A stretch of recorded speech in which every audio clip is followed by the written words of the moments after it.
Hello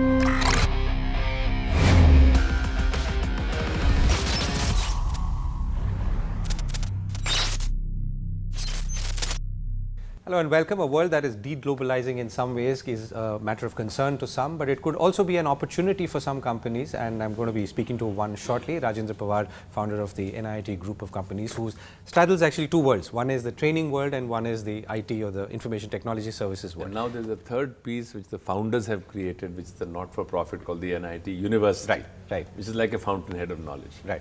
And that's where I guess it all started, or it will all end in one way. So let me ask you a sort of primary question. Now, the IT industry seems to be on the back foot at this point, the Indian IT industry. You have $154 billion of exports, about $60–70 billion comes from the United States. The fact that Trump has come in, it seems to have upset a lot of calculations. All of that seems to be linked to one factor, which is H-1B visas. So my question, which is somewhat of a layman's question to get our conversation going, is why is it that the industry is so dependent on those 63,000 people or 61,000 people sitting right there? So first of all, they are not so dependent on the 63,000 people. So it hasn't changed our calculations, but there's uncertainty. There's a lack of clarity of how those some of those actions which are being talked about will be implemented. So would I say that it won't matter? I think it would be wrong to say that. But is it going to be something which is terrible for the industry? The answer is no, it is not. Because there's only a certain percentage of our people who are there. And of those people, if you take an 3-year cycle of H-1B, 1/3 will be 1 year, 2 years and 3 years. So it will also phase out over a period of time, and there's still some time before it comes into effect, if it comes into effect and what shape it takes. So there are many ifs in this, and this is the reason why we can't do a calculation, right? But even the worst case of the calculation just on visas is manageable, because one is it starts after a certain time, second is it will phase itself out, and third is that the alternative is to hire local people. So our companies have been doing that. It's just that we have to accelerate that and therefore integrate much more into that area. And that's also people higher than a certain level. They will come from here. But so you're not seeing any fundamental knocks on the proposition of globalization, which is jobs coming to India?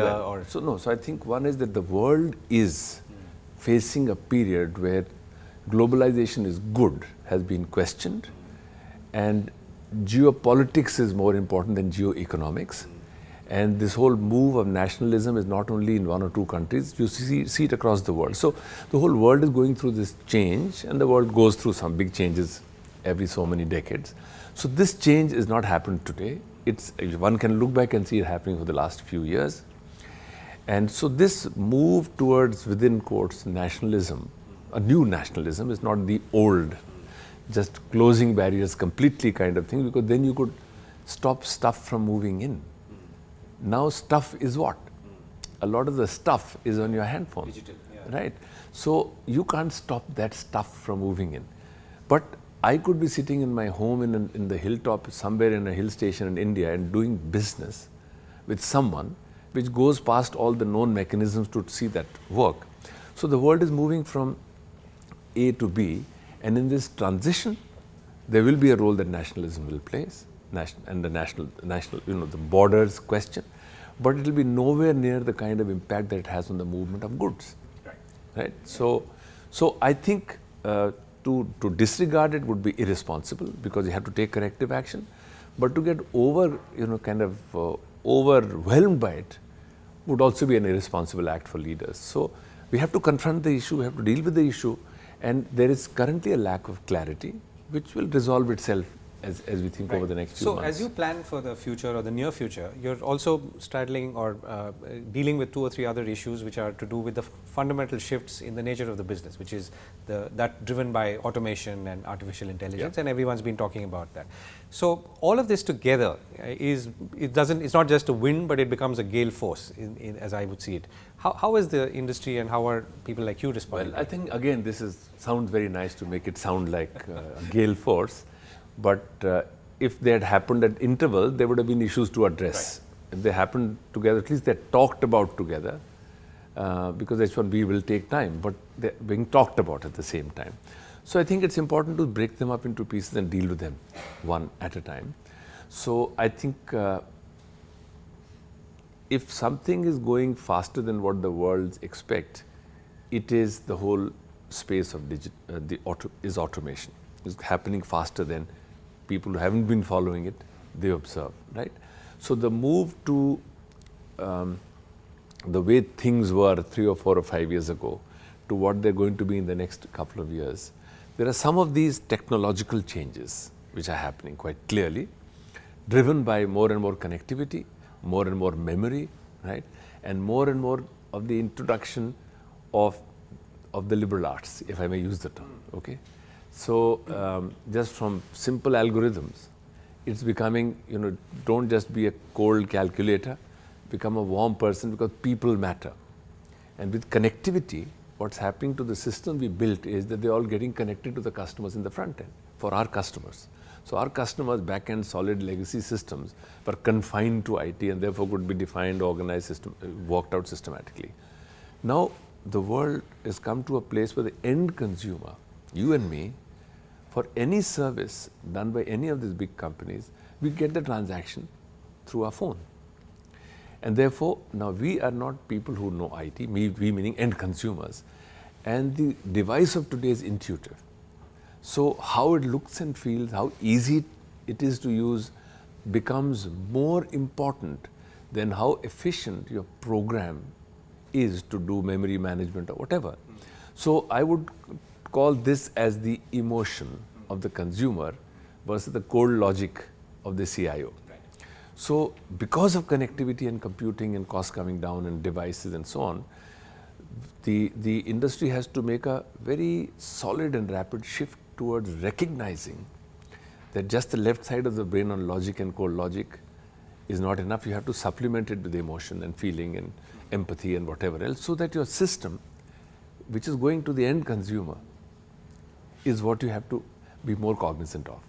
So to me, I think therefore, to me, if we were to say we want to stay in that left brain space, then, you know, who said we have to?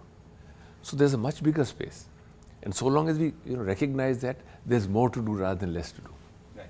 So this is all an opportunity for you, right? Because people have to be trained, people have to be rescaled, and at a much, much larger scale than perhaps ever before, and not just right here in India, but everywhere. Because the forces of digitization and all the other forces that we talked of are playing out everywhere. Yeah. Tell us about that. Well, so if I stay with my story of just the left brain thinking as programming and now the right brain thinking as user experience, as we call it, I'm oversimplifying it. We've built a very massive workforce in India in the IT sector, where bulk of their work was on sequential thinking, deductive logic, analysis, and so on. Okay. Now, as the world connects IT, the consumers get connected, we have to start looking at the right side of the brain. Okay. So one articulation of that, I would say, is that if you were hiring only engineers or engineers with a mathematical mindset, we have to really step up, repurposing many of these who intrinsically can be far more right-brained and creative and, you know, like music and, you know, can you know, enjoy theatre, for example, along with a large number of people from the so-called liberal arts stream, and meld these people together. So one is that more and more addition that our sector is doing is building in the people from the liberal arts. But the focus on these 3.8 million people is how to repurpose them, right? Most will be able to make the transition contrary to what people think, because they were not born to be engineers. Okay, that's something they acquired as a skill. And we find that even among a working group, there's a fairly, I would say 2/3 can be easily repurposed. And easily doesn't mean in a week or a month. There is a kind of, and it's not about unlearning, but you have to, like one of the speakers was saying that I asked him about ideation and innovation. And so I was asking him, in your company, which is a design company, when you look for people, what do you look for? And he said that we don't look for I people, which is people who are very deeply focused. We look for T people, which is they have some depth of focus, but their ability to span. In my view, many of the people in our sector are, or people are generally potentially T people, but they've been put into the I slot. So pulling out through proper analysis and systematic discussion and people who have the T potential and repurposing them is not just teaching them 4 more languages. It is, and it's not just letting them go on the MOOC and do another skill. It's very immersive, very intense, because you're getting them to change also the way they think and work in teams. That is really what we have embarked on at NIIT Limited, which is an education company. And that's the area where a lot of work is going on in a university, which becomes a fountainhead of knowledge for us. So, and then you deal with subject. All those are issues in this new connected world, which are terrific opportunities. But you have to take this large mass of people, put them through fairly serious intervention, which could be 3 months long, if not longer, and repurpose them for this new opportunity. And that, I think, is something that has to be done. And our companies have started doing this. So last question in a way. So what's the timeline that you see for this transition, and how do you see companies responding to it, or your, let's say, the pieces that you work on, your ability to actually do that conversion training and so on? So I would say that all our, all Nasscom members for the last couple of years, and if you saw there was a presentation on how the themes have evolved, this whole digital area has been the curriculum for the last 4 years at NILF, and you've been here. But so we've been conscious, we've been aware, we're starting to work on it. So I think companies are making the transition. We have to accelerate that. So at one level, we have to accelerate to be able to manage the right side of the brain coming in, if I may use the word. So we really have to work more intensely. It's not just training as we see, it's kind of repurposing of the mental process. So that has to be accelerated, and I think it's doable. So it's not that companies in our sector have invested on people always. So it's just a question of a focused intervention. More and more companies are doing that. They have a need, we have to do it. I think there's another new thing which is coming up. If I look at the concern from the US, is that if we have to do more and more localization, then somewhere our industry, Nasscom IT membership, has to do a concerted effort to engage on the ground in the education system in the US to build a talent pool, attract a talent pool, and prepare them for this India model, which is a global model, but the Indian companies model. And I see that also as an interesting opportunity, that how do you very quickly identify, source, and prepare that workforce in reasonably large numbers, so that the visa questions, which have a latency in them, we use that latency to do the preparation. So that's another distinct piece of work as compared to our 3.8 million people are repurposing. But both are important, and both will be done, and I'm sure, I mean, our sector, we have to go back to periods of difficulty, 2000, 9/11 time, 2008, 2011. As an industry, we have responded quickly. So this time, of course, there's more discussion of a few things coming together, and therefore we need to perk up, we need to speed up, we need to accelerate this process of change. But if in summation, it's really all the larger problems of whether it's deglobalization or technology change is really about how do you merge the two sides of the brain, and then you have a solution. Become holistic, yes. Yeah, and that's really how you are seeing. That's a great opportunity, yes. Right, and that's a wonderful way to end. Thank you so much, Mr. Pawar. Thank you.